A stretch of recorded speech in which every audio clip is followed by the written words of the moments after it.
because Lamar Jackson actually knows his position. It's all the Lamar groupies that want Lamar to get out of his position and to want to start calling shots and making decisions and be one of these player empowerment guys. And so I'm just telling you, they just kept coming back to, did you consult with Lamar on that? How much say so? Is Lamar going to be a part of the interview process for a new coach? Let's move to SOT number 2, where Steve Bisciotti breaks down, like, here was the process of what transpired between me and Lamar as it related to firing John Harbaugh. Play SOT 2. Steve, did you speak with Lamar before you made the decision, and how would you characterize the influence he or other players' opinions on the situation had on your decision? Yeah, I talked to a bunch of the veterans, and you know, it's funny. As you all know, you've gotten to know Lamar about as well as I have, and Lamar is really, really a non-confrontational person. And when I spoke to him Monday night, he said to me, everybody's saying I got a problem with Monken. I don't really have a problem with Monken. I don't know where that comes from. And he said, and then I hear I've got a problem with Harbs, and I don't have a problem with Harbs. I don't know where that comes from.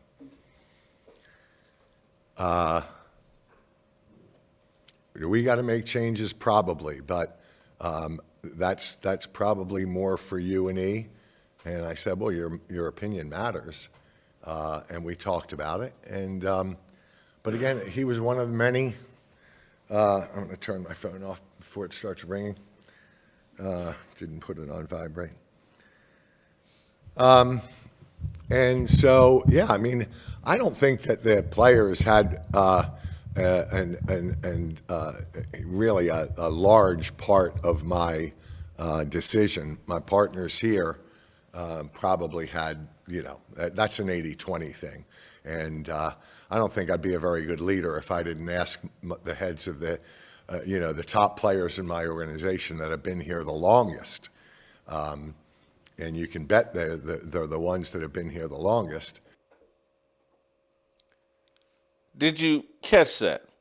They ask about Lamar, and Steve quickly says, no, I talked to a lot of our veteran players. And it wasn't, he's not narrowing anything down to Lamar Jackson. Lamar Jackson is his quarterback who's struggling to play 17 games. And Steve Bisciotti just told you, if you're really listening and you can interpret what he says, when Steve says, when the owner of the Ravens says, hey, man, y'all know Lamar as well as I do. Lamar's a non-confrontational person. Let me translate that for you. What he's saying is Lamar Jackson is not a leader. Because it's not that leaders look for confrontation, but they're not afraid of confrontation. They don't avoid confrontation. They don't avoid conflict. They settle conflict. They engage in conflict and settle it through their charismatic personality. That's not Lamar Jackson. Lamar Jackson goes out on the field and plays, and that's how he settles conflict. Oh, you think I can't play? I'm not going to sit here and argue and debate with you whether I can play NFL quarterback. I'm going to go out on the field and I'm going to show you. And so he's an action person. And he knows what he can actually do. And that's play quarterback, make enough plays with his arms and feet to be an exceptional quarterback, but that's it. He's not a leader. They don't have the traditional quarterback leadership with Lamar Jackson. They have a guy that goes out and makes plays when he's healthy. That's it. The man just said, like, Lamar Jackson just told him, and he's what they call dry snitching, and I don't mean that in a negative way.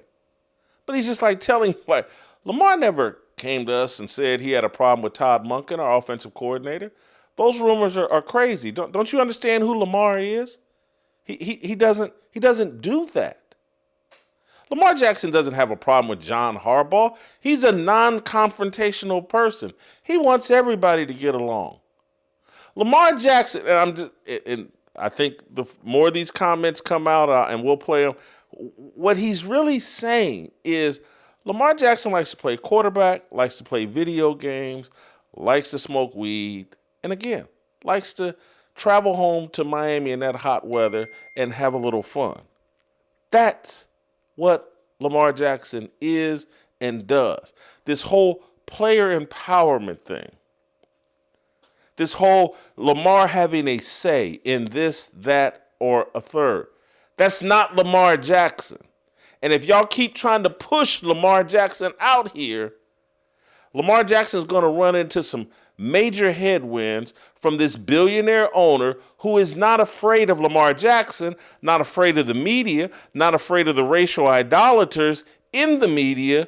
It's like, hey, man, how you going to criticize me? I had Ozzie Newsome as our general manager. We took and developed Lamar Jackson when no one else would. So y'all can miss me with any complaints about me being racist or unfair. We know exactly who Lamar Jackson is. We know exactly who these NFL players are. We're not playing the game that the media wants us to play, that all of these NFL players or a handful of these NFL players on each team are some kind of business moguls who we need to be conferring with before making business decisions. These are overgrown children that play a game for a lot of money, and we've got one of the biggest overgrown children in Lamar Jackson. We love him, but we got some things we need him to do this offseason. This man sat there with Eric DeCosta and said, look here, man, Lamar Jackson, I'm translating here, I'm putting words in his mouth, but no, he's not our central figure. I want him to be our quarterback.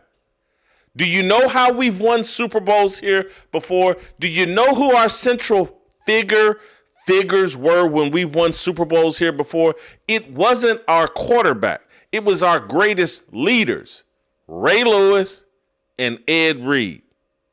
The people that actually came into this building, first people in, last ones out, always had a little iPad studying the playbook, the people that put the most work in. So it would be great if it was our quarterback, but we don't have that situation here.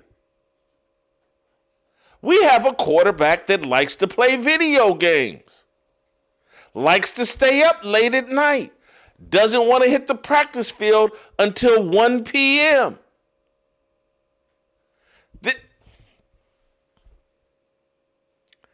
The man, he's speaking nothing but truth here. And he's telling Lamar Jackson and Lamar Jackson's mama, I don't want to be playing with this contract deal during the whole offseason. We went through that. We're serious about winning Super Bowls here. We're now coming into season 9, and we haven't had postseason success, and we've had some of our most talented players. What did he say at the beginning of these clips? Our most talented players that don't do things during the regular season, that they end up doing things in the postseason that cost us games. If you missed this press conference, you missed the press conference of the entire NFL season. Steve Bisciotti and the Baltimore Ravens have said, hey, we love you, Lamar, but the kid gloves are off. You got to be all grown up now, Lamar. And we know that's tough. And so we're going to put the message out in the media, and hopefully the media is smart enough to catch wind of it. But we're done playing with Lamar Jackson. He's got to be a grown man here. handle his contract business, and if he wants any sort of say-so, and we don't want any leaks, we don't want anybody, Lamar, anybody in his camp, his mama, or anybody in his camp saying, well, y'all didn't let Lamar interview this coach or that coach, or Lamar should have had a say. And the man's like, nah, man, if you want to have a say, bring your rear end to Baltimore and spend these full days with us, putting in the work, evaluating these coaches. Wow. This was an incredible press conference. I want to play, I think I got one more here. And he makes it so that a baby can understand what he's saying and what he's trying to accomplish with this press conference and where they're at with Lamar Jackson. He spells out, hey, man, I got the power here, bro. Lamar's got some say-so. These players have some say-so, but I got the power. Let's play SOT 5. When it's all said and done, how much of a say will Lamar have in the head coach selection? A lot of say, but he has no power. I have the power. They have opinions, and I want them all. I care about my players very much, but I can't give them power. Now, let me conclude my wire analogy.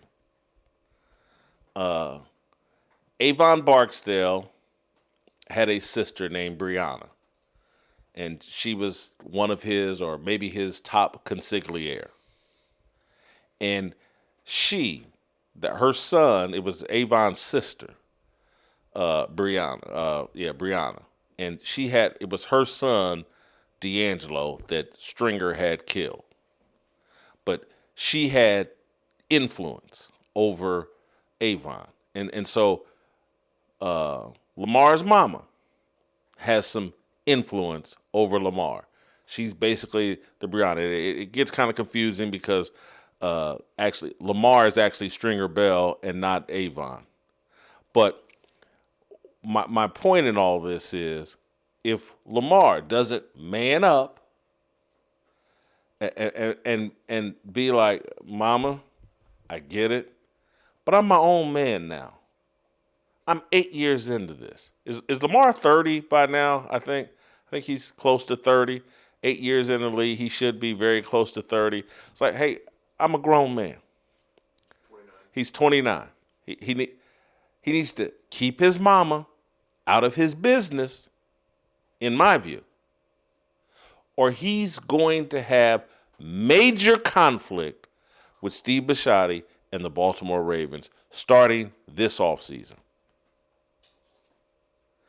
If he doesn't keep his mama in her emotions, and if she doesn't handle what was said in this press conference well, if she's turns into a negative influence on Lamar, and she gets gassed up by the idiots on ESPN and other places that talk about player empowerment and Lamar must have influence and they need to listen to what Lamar said and it's everybody's fault but Lamar. She gets gassed up and gets defensive. And how dare this white man sit on TV and say, my son's not the central figure? How dare this white man say, he's got no power?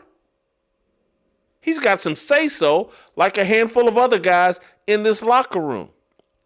If she gets upset because Steve Bisciotti makes it crystal clear, we don't have a Ray Lewis situation here with Lamar Jackson. We have a great quarterback who likes to play video games, who can't stay healthy for 17 games, particularly now as he ages and takes more hits. We want to keep this quarterback. But we're not going to treat him like he's Ray Lewis or Ed Reed. He's not the central figure. He's our quarterback. We're willing to accept that and his limitations as a quarterback, that he's not a leader. We're willing to accept that. He's got to let us build around him because He doesn't know what he doesn't know, and has no idea what it takes to build an organization or a system or a coaching staff around him that accentuate his unique athletic gifts without exposing his weakness as a leader. Offseason just got real interesting. The most fascinating player in the National Football League the last few years just had his owner put him on the spot. It'll be interesting how the racial idolaters react to this. If they can smell what I smell, conflict brewing, if Lamar doesn't fold up and fall in line. Don't listen to Ryan Clark and the other idiots who think they know more than they do, and they don't.